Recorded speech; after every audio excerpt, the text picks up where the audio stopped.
Welcome to Obi-Wan Studios, and today I finally have the 75397 Ultimate Collector Series Jabba Sail Barge to review. It feels like forever ago we first heard the rumor about this set being made into a UCS set, and now I finally have it in hand to review. The UCS Jabba Sail Barge released October 3rd for $500 as part of the 25th anniversary of LEGO Star Wars, and it came with a gift with purchase, being Luke Skywalker's lightsaber, which I've already built and reviewed on the channel, but that limited gift with purchase was pretty much gone by the afternoon of release day, so don't expect to get one with any future purchases of this set. Our piece count for the UCS Sail Barge is 3,942, and turning to the top of the box, we see the set comes with 11 total figures. We have C-3PO, R2-D2, Kithaba, Vixem, Wolf, a Gamorrean guard, Princess Leia, Bib Fortuna, Max Rebo, Salacious B. Crumb, and Jabba the Hutt. The lineup of figs here is pretty decent, but as we will get into later on in the review, the minifigs really do fall short when considering this is a $500 UCS set. The actual box art for the sail barge I think looks great. It is that UCS style, but faintly in the orange glow behind the build you can make out Tatooine's twin suns, which is a really awesome little addition, making it look like the suns are setting behind the build with that orange glow on Tatooine. The sides of the box show the front and back of the build, and then the back has what the barge looks like all opened up, showing off its interior. Again, those twin suns behind it look so good. We also have the UCS display plaque highlighted and a mixture of shots of the build and scenes from Return of the Jedi, and then the set's dimensions as well.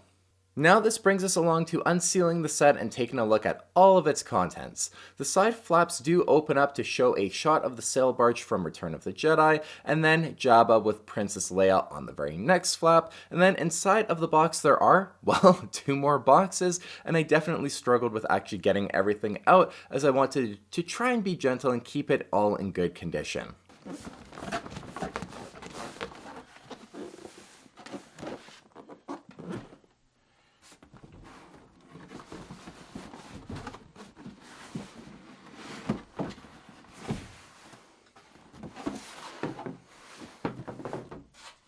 So we have the two other boxes inside of the main box. The first has Max Rebo on it, and the other Salacious B. Crumb. They are pretty cool, maybe not the exact images or characters I'd have picked personally for the additional artwork on the boxes. Now, the boxes are actually not the same size as well, which I just thought was a little odd, and they are of course numbered 1 and 2. Alright, so now opening up box 1, I found what was clearly the sails bent inside of a paper bag. I was honestly very dumbfounded LEGO wouldn't put the sails in a cardboard sleeve, especially when the set comes with one already in the same box. Out of all of the decisions LEGO has made that I thought were pretty dumb in my reviews, honestly, this might just take it. Not protecting these sails in a $500 UCS set, I mean, come on. I just looked at this and thought, wow, really? So I hit record and actually opened everything up just to document what my sails condition actually were right out of the box, and I'll try and get it to show on camera. They're not too bad, but there is a crease right before one of the points on both, and then on the other side there is a larger crease closer to the middle. So two creases that hopefully with time or maybe some ironing will come out, but that just shouldn't be the case. They should come out of the box perfect every single time, and I just really don't get LEGO's logic here. There is zero excuse for this in my opinion, and yeah, the sails should just be a lot more protected. So besides potentially creased sails for what you'll find in box 1, you have the cardboard sleeve that they should have been in, and inside of that we have the two large instructions manuals numbered 1 and 2, along with a surprisingly small sticker sheet.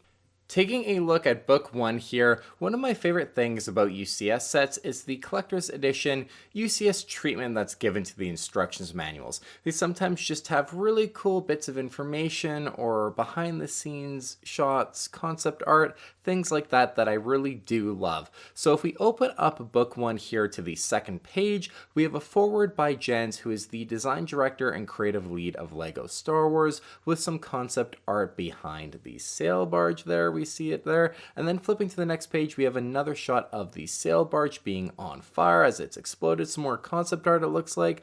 And then we also have some shots from Return of the Jedi as well, with some more information behind the actual sail barge in universe. The next page features the Solid Entertainment Inside and Out, which is the exact same shot we have on the back of the box, showcasing the interior of the sail barge. And then down here in the corner, it actually shows the 75396 Desert Skiff and Sarlacc Pit set and how it complements this sail barge set. So even in the instructions manual, they're not trying to hide the fact that they're really trying to sell you that Desert Skiff set to go along with the sail barge. So spend more money to get that full scene, right? And then turning the page, we see both sets built on the table in front of the designers. And I don't know, that just feels like to me they're really pushing selling that other set to you, which I'm not a big fan of personally. Just stick to describing and talking about the actual UCS set. And then on the next page, we have all of the minifigs and talks about recreating the humor and drama, which is pretty cool. But then the next page is actually probably my favorite part about this instructions manual, because it actually gives you a lot of information about the sail barge and the features and things they added in there. Like it has the barge musician with Max Rebo and his Red Bull jet organ, how on board running criminal errands is just a bit more fun for everyone with him playing some music. Has R2-D2 talking about serving some drinks, and just other details that are added in there as well. And then here we have highlighted all of the new minifigures for this set, and I just wish there were more than 3 of them for this set. And then turning the page, we have a shot of the actual model from Return of the Jedi, which is so cool. And then a page showing you how to hold the sail barge kind of from more underneath and from the middle with 2 hands rather than from the very ends, which just, yeah, makes some sense. So that's the UCS kind of treatment and highlights from the instructions manual. And I always like to show this off when reviewing a UCS set for you guys. As for the remaining contents in box 1, we have bags numbered 1 through 17, and then 4 more unnumbered bags, 2 of which are clear. They mainly have the pipe pieces inside of them, and then like the UCS plaque, and then 2 paper bags as well, and just based on feel, feels like pieces to the Big Fig Jabba the Hutt. Here is the result of the first box and what I have built so far, and the minifigs that were included up until the end of that first box. From what I can tell, the first box in book 1 were the interior, and the second is going to be all of the sides and the top deck. So let's open up box 2 so I can finish building the UCS Jabba sail barge.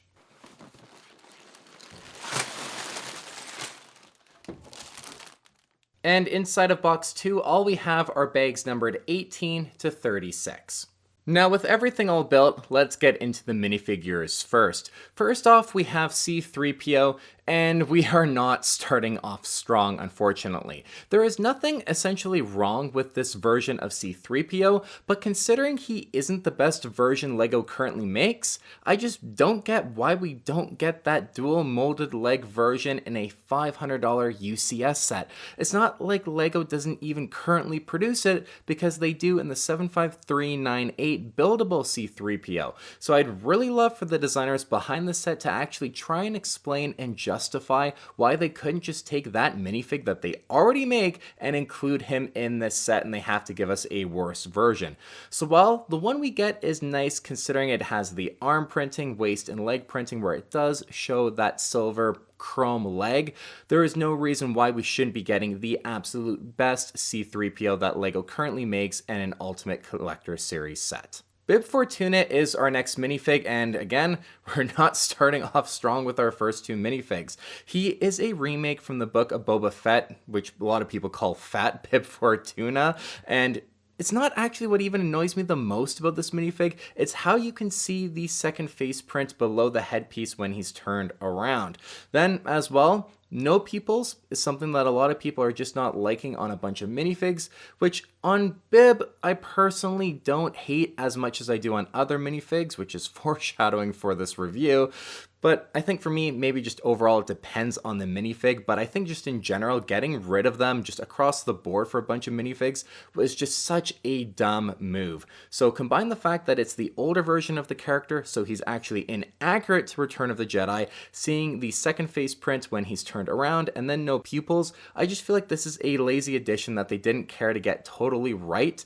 The printing on the torso, waist, and legs and back looks fine, but yeah, he's just not what I expect out of a UCS set either.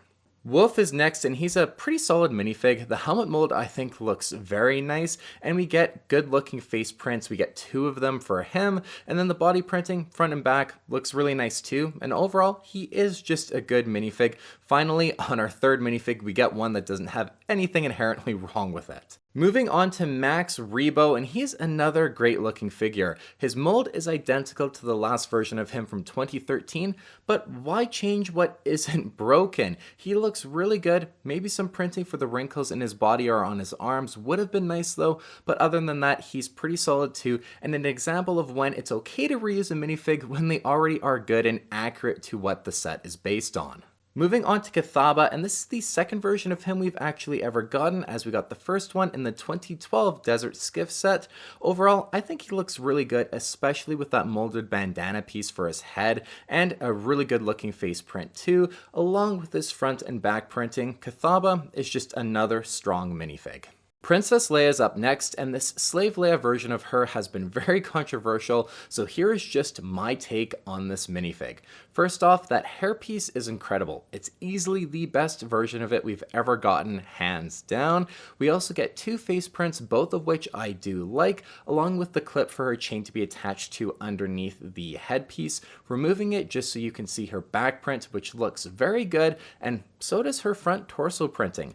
However, she is controversial because, well, as you can see, it looks like she is wearing shorts. LEGO went with dual molded legs, and it just really ruins how the figure looks in terms of its accuracy. This is a $500 18 plus Ultimate Collector Series set. It's not aimed at kids. It says 18 plus right on the box, and it costs $500. The figure should be accurate for the money the set costs and the audience it is intended for.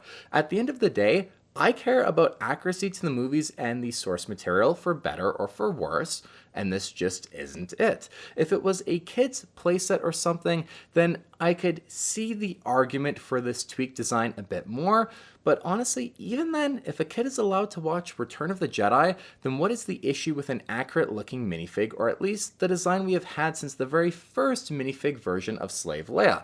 I don't know, guys, maybe this was Disney telling LEGO what they could do to even make a Slave Leia minifig possible, but this is just not what we should be getting for an 18 plus UCS set either way. It's just not accurate, and as you guys have been seeing it compared to the 2013 version, it's just plainly worse. So yeah, it's just a weird thing that I even have to be talking about in a review, but here we are. I think the best compromise that would have been smart to have done would have been printing on the sides of the legs to make it look less like shorts, just like we've seen other characters get, like C-3PO for example. So then a better middle ground would have been achieved. But as far as this Leia is concerned, I just prefer the 2013 one, and it's just kind of crazy that they nerfed it that much and made it that inaccurate looking. Our next minifig is a Gamorrean guard, and I just think he is one of the best looking minifigs in this set, if not the best looking. The mold for him I think is absolutely fantastic, and the printing on it is just so sharp too. I love the way it looks with the armor above his arms as well. He looks very bulky overall. Combine that with the leg and feet printing, and the Gamorrean guard is pretty much perfect. It's just very, very good. Vizem is our next character, and this is another one where I just think the helmet was done exceptionally well. It just looks great. We don't get a second face print for him, however, which I think is a little bit odd since all of the others have one when they cover up the back of his head with something, even when they don't fully, in Bib Fortuna's case. But the back head print that we do get does look pretty good, and if you wanted to have him without the helmet on, it also helps in adding some more detail that way. And then his body printing mixed with the sand blue arms I think looks really good too, and overall the printing on the front and back looks great, so just another really good minifig overall. Moving on now to R2-D2, ready to serve some drinks aboard the sail barge. And this is just definitely the most refined version of R2-D2 in this scenario. The drinks tray is the same in concept, but the actual glasses have something in them, and it just helps it look so sharp and adds more realism to the actual drinks tray that R2 is carrying. The rest of him is as we would expect for the current version of R2-D2 with great printing all around, so he's just a nice upgraded take on the drink serving R2-D2 in this set. Then we have Salacious B. Crumb, who is a near perfect figure except for those pupilless eyes. I just really wonder what the people behind this decision overall were thinking to do this for a ton of minifigs. You just look at him and I don't get how you can see anything other than something that looks incomplete. So yeah, he's fine, but again, not what I think is UCS quality. Lastly, we have Jabba the Hutt. Honestly, I think this version of Jabba is pretty much perfect. The mold is great and the printing is really good too. Overall, I just like this Jabba the Hutt a lot, and I don't think there is really anything more we could ask for with him. There's no other way I think we could improve upon the design of him, so yeah, pretty much the perfect Jabba the Hutt. Taking a look at the minifigs all together, overall, the minifigs just disappoint me in this set, and it really pains me to say this and have to be pretty negative about them in this review. I hate being negative, but I'm always going to be honest with you guys in how I feel. To me, it really feels like the designers were just lazy and didn't care to give us the best that they could with every minifig.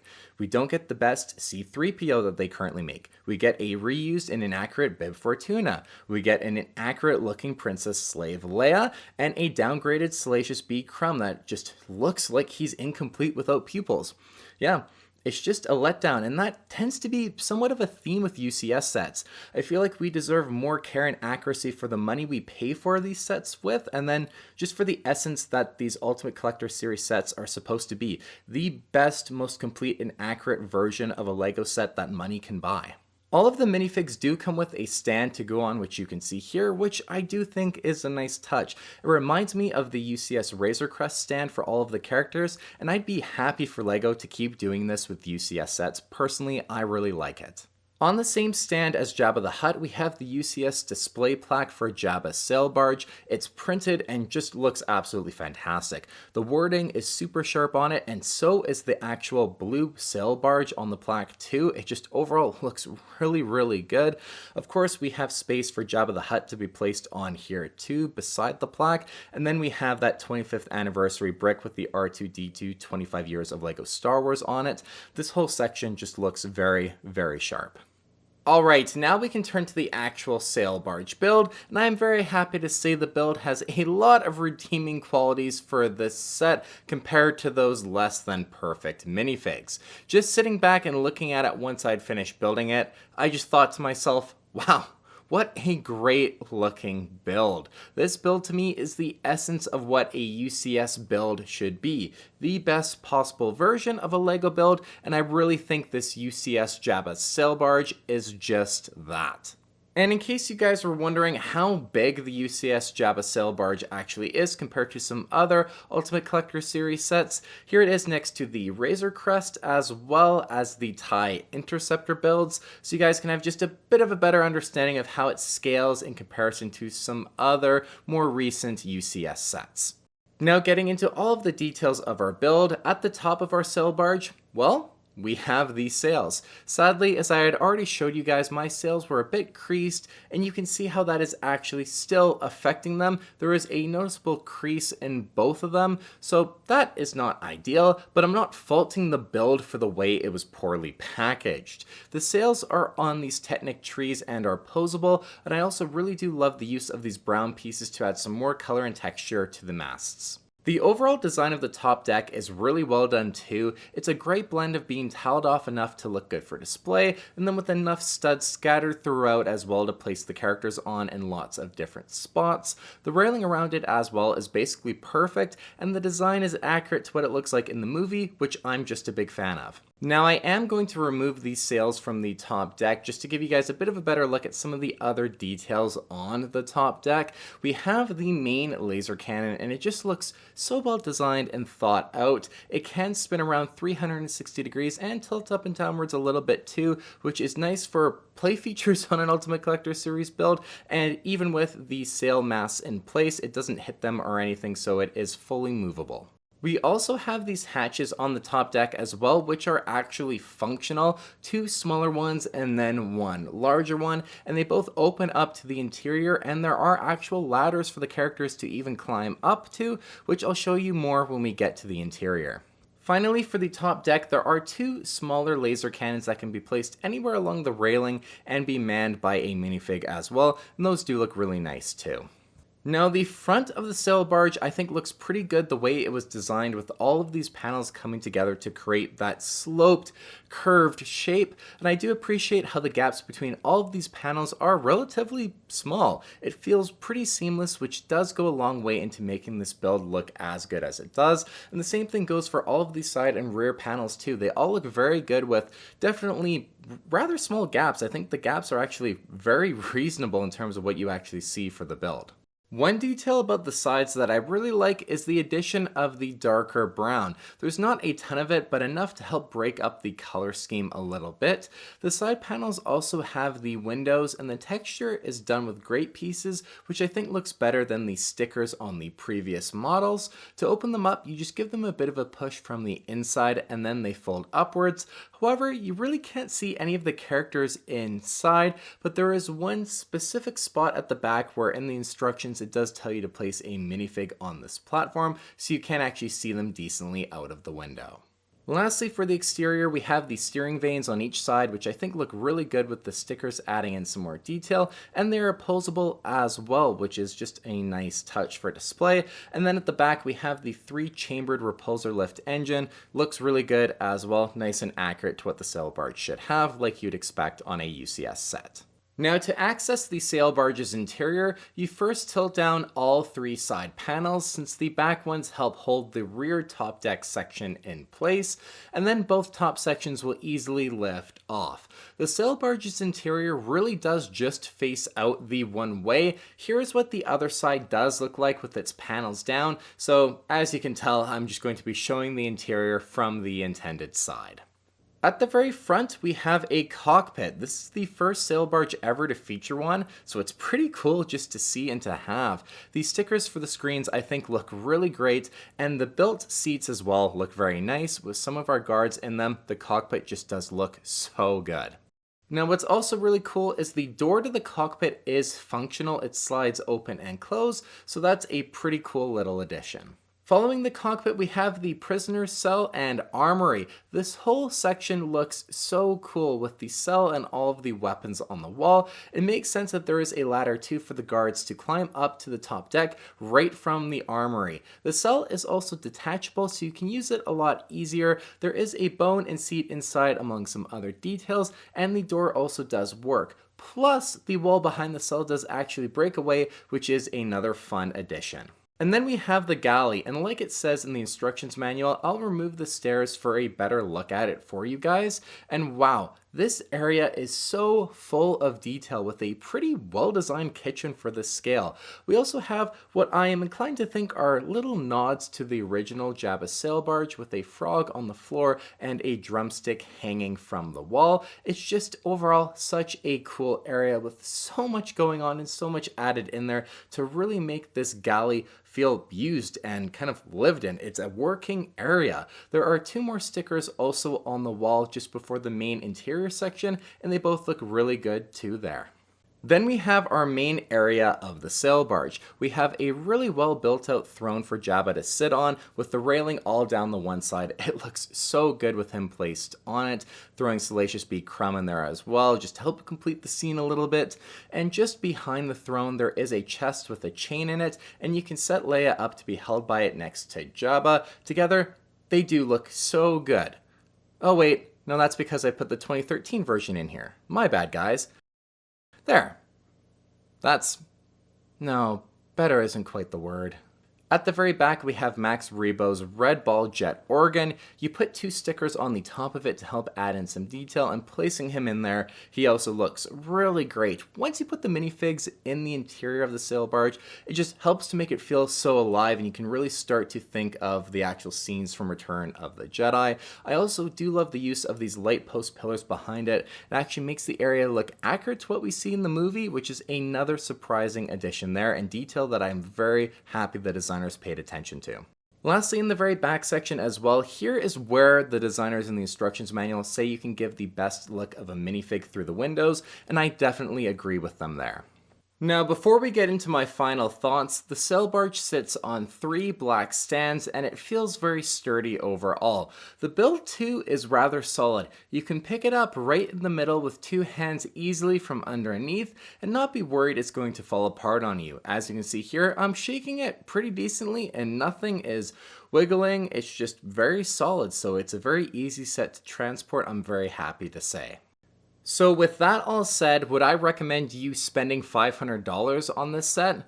No, I wouldn't. I think there are clear issues with what LEGO is giving you for your money, and for that reason, I would say to wait for a sale and to not pay full price for it. My thoughts are that if LEGO doesn't want to give us the best C-3PO in this set, for example, and not make more custom molds for minifigs like Bib Fortuna, and they still want to charge that much, well then it's simple. Don't pay for what they ask and wait for it to go on sale.